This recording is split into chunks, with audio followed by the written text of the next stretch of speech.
just because you read something in a book or a magazine or you hear a webinar or lecture, if you don't like doing something but it can make money or whatnot, don't do it. Be who you are. Practice how you want to practice.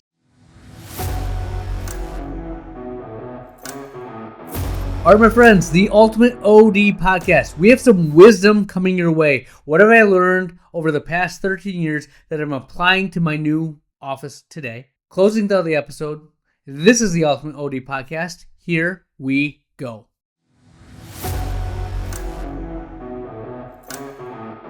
All right, my friends, the Ultimate OD Podcast. Thank you for tuning in. Thank you for listening.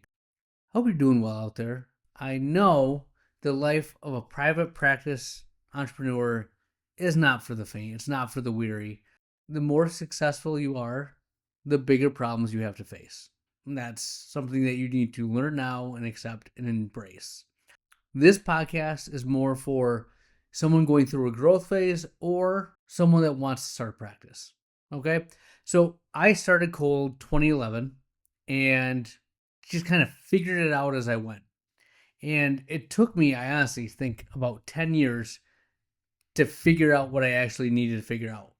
I don't know why it took me so long. It's not like I wasn't growing and making money, but I think it was really inefficient. And one of my mentors, Martin Carroll, Cheyenne Vision Clinic, amazing practice, amazing doctor.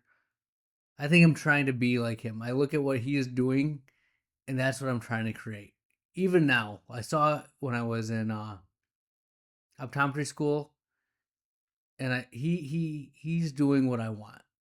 That's, if I had to chase something, would be it. But I go off on a tangent. What Marty told me was an overnight success in optometry is 10 years. And I think that's really, really smart, really wise. And he just knew. He did it. He lived it, right? And there's going to be people that you talk to, get advice from. Always do that check. What have they done? What are they doing? Because I know if you go on the forums or read these magazines or go to a CE lecture, you're going to get a lot of people telling you how to practice, what it takes, what they're doing.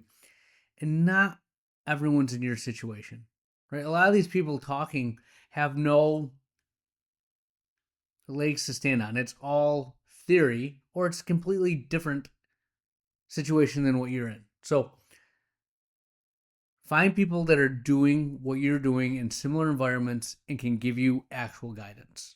Okay? Well, that being said, what I want to share with you is the 4 things. There's more, but this off the top of my head was the 4 things I think that I've learned that have made me better this time around. Okay, as I go through this growth phase, starting moving the practice and adding on another doctor. Okay, first and foremost, you have to delegate.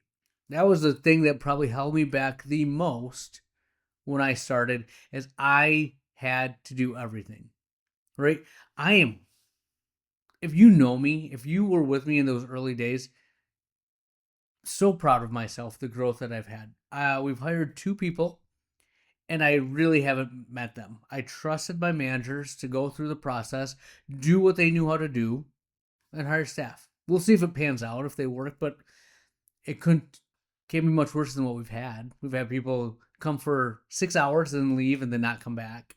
We've had people that have showed up and, I mean, they're raunchy and they're having those conversations in front of patients. We've had just pretty much the gauntlet, right? So, but that's one less headache I had to deal with. So awesome. Delegated that. If you know who I am, I think from the outside, not knowing how far I've come, you would look at me and say, if you're going to have another associate, you're going to try to micromanage the crap out of them. And we're a week and a day in, and I've been so proud of myself. I want my associate to do what she knows how to do, to practice eye care, and I will give her the tricks of the trade, the tools, the things I've learned along the way. But you just go and be you. right? Let your players play and you guide them to be as successful as possible. And I think that's what I've done, and I'm pumped about that. I love it. Like, it's not how I practice. I have my way and routine, but there's more than one way to skin a cat. Be a good doctor, right? Do what you know how to do, and I have all the tools for you to be successful. I think that's awesome. Um, it makes my life easier. Delegate as much as you can. Get as much off your plate as possible. The thing I realized the first day that the associate started was how much time of mine is spent on non-doctor things. You know, running the office, managing the staff.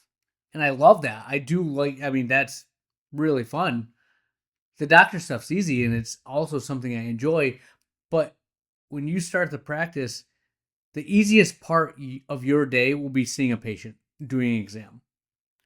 Like, you realize that if they have trouble with glasses or they're mad about a copay or how their insurance works, it's not the doctor stuff. That's what you have to know as a business. You have to have a policy and a plan, right? Those things are going to consume you, but the doctor stuff's easy, right? It's just mind-boggling to me. I didn't realize how much. I thought everything I was doing was doctor related, but a lot of that is not. So that's just the more you can get off your plate and give them the tools to solve your problems, put out fires. You're going to have bigger fires burning that you have to do, but delegate. Number 2, communication is absolutely key, right? I've went through the just the past few months with my managers and my staff of seeing them be at their wits' end. Like, they're losing their stinking minds because they are so stressed out. And I basically sat them down and just, hey, if you have to, you don't like me, do you want to tell me the F word, whatever, that I'm a giant, whatever, just get it out. Put it out. And you know what? We've had those conversations, and then know what was good? Our relationship. Knowing what needed to be said. Like, just get it out. I did this in my marriage with my wife, and she would try to bottle everything up inside. Like, nope, we're going to have the conversation. We're going to get this out of the air, and we can deal with the problem now, or we can let it linger for a month and then deal with it. But let's just get it out of the way. And that's what you have to do with your staff. There's going to be breaking points where they just don't know how to deal with the situation because they don't have the control that you have. And one of my managers, I was getting a lot of passive aggression and I was letting it go. I'm like, you have tools, you have one-on-ones with me, you can tell me, or you can give me just little comments. Or I literally looked at her and said, if looks could kill, I would be dead multiple times in the past, like, I feel like 3 hours since I've been with you, right? Like, get it out. What do you need to be said? And it wasn't anything that I was doing. It was just overwhelming, and they didn't know how to deal with it. But acknowledging where they were at, and giving them an arena to vent and get it out, solve the problems. And we're a month in now, and we're fine. Right? We've added the staff. We've added all the things. The plan I had is coming into place, and I communicated that plan to them. Trust me, we will get through this. This is what it's going to look like, and we're there. Right? It's you get to that point of chaos, and are you going to fight through and break through the ceiling, or are you going to just deal with it? And listen to last week's episode. One of the things was pivot and adapt. Pivot and adapt. With the associate, we got in, we had some conversations, pivot and adapt. We're better for it. And the sense of calm from her and me when we actually communicated and made sure we're on the same page, priceless. I'm going to sleep better at night. She's going to sleep better at night. The office will be better. Have a plan. Communicate with your staff and give them the ability to vent. If you bottle up inside, if you avoid those conversations that are awkward or hard, or you don't really know the outcome, they might quit on you and they might leave. Okay, have the conversation though. Because ignoring it isn't going to get you any closer to where you need to be. If they don't like it and they quit, so be it. You better figure it out now than a month from now when you're really depending on them. Things aren't going to get better unless you address it head on. Okay? Next thing, number 3. Don't fight who you are. Past few years, I think I've been overwhelmed just because of the everything. I wanted more, big space, etc. And as I cut back my schedule, trying to get the new doctor to be as busy as possible, as quick as possible, um, I realized that a day, like Fridays off, Thursday afternoons, yes, but to be off for 2 consecutive days at this point in my career, just not who I want to be. Like, I actually like being in the exam room. It's not hard. So easy for me to get in, do my exam, do what I need to do. And when I asked Marty, like, why are you still seeing patients 4.5 days a week? He works a half day on Saturday still. And he just, because I like it. And I honestly do too. I love talking to the patients. I love doing that. I don't want to do it every single day. I need to work on the business, and I have a plan for that. We'll have future episodes, but that's fun, right? That's cool that I get to choose to do that, and I instantly knew, okay, this is what I want to do. This is going to make me happy. And how can I structure my time though, where I'm getting what I want, I'm getting the juice into my veins, but I'm also getting the time with my family. And it's just adjusting your schedule. I have that ability to do what I need to do, to see patients when I want to see. That's the beauty. And create the environment that you want and don't fight who you are. Just because you read something in a book or a magazine or you hear a webinar or lecture, if you don't like doing something but it can make money or whatnot, don't do it. Be who you are. Practice how you want to practice. That's what's fun. Okay? Next thing, pain is in your head. Okay? There was a study, and I got this from Alex Hormozy, forget what podcast he was on, but a study that said that if you were paralyzed and could never walk again,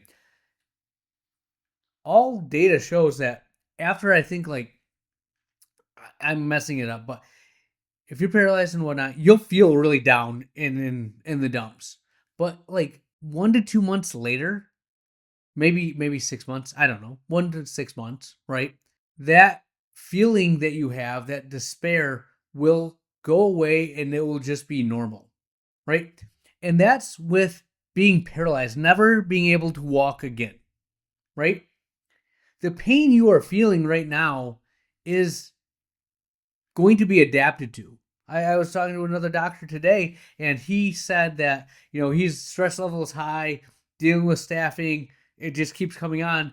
He goes, stress level is probably like at an 8, and I don't know if it's gotten any better over the past year. I'm just numb to it. And that's what happens.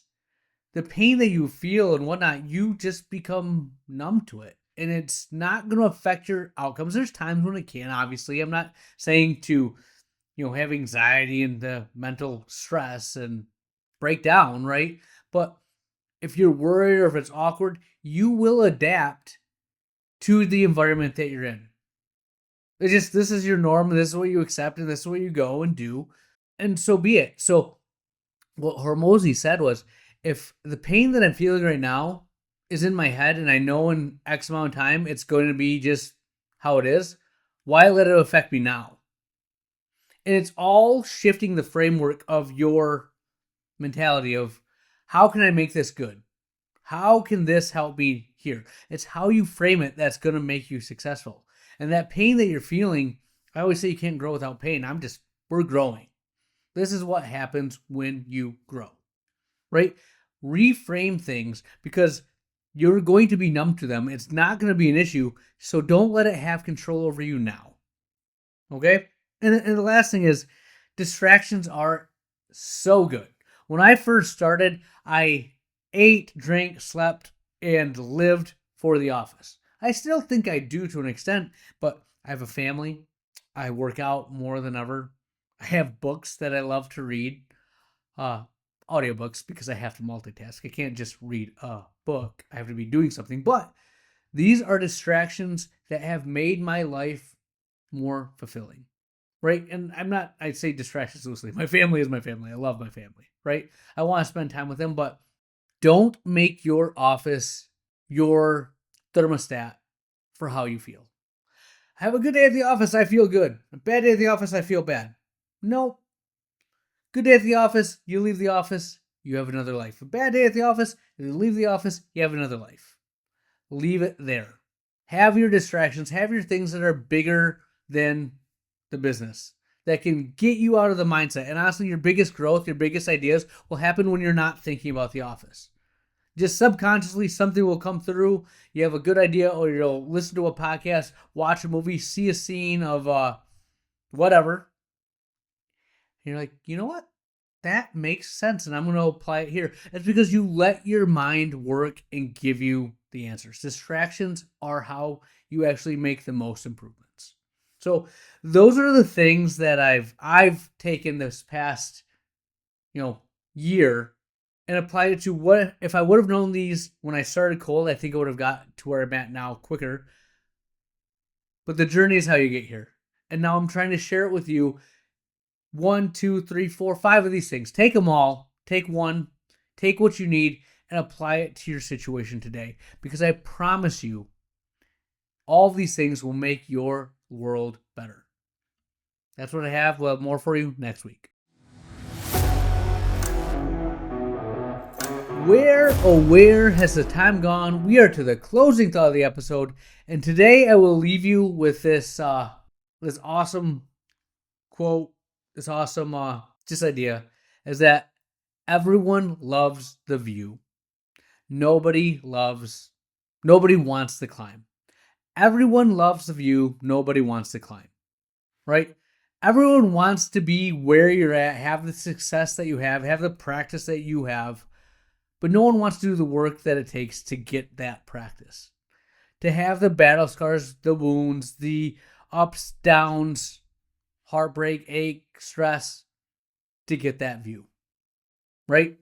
If you find a person that is very wise, they've had many battles. If you find someone that's very resilient, they've had many stresses in their lives.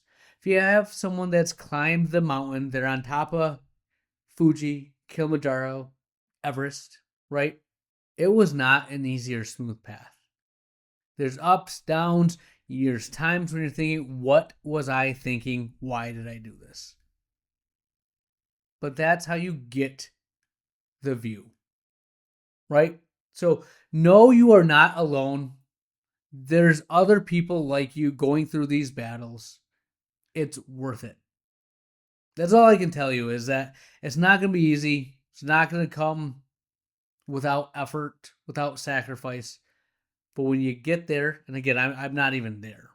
Right? I have a long way to go for the goals I have set. But I know that I'm farther than I was 10 years ago. And I feel very good about it. It's worth every stress that I felt.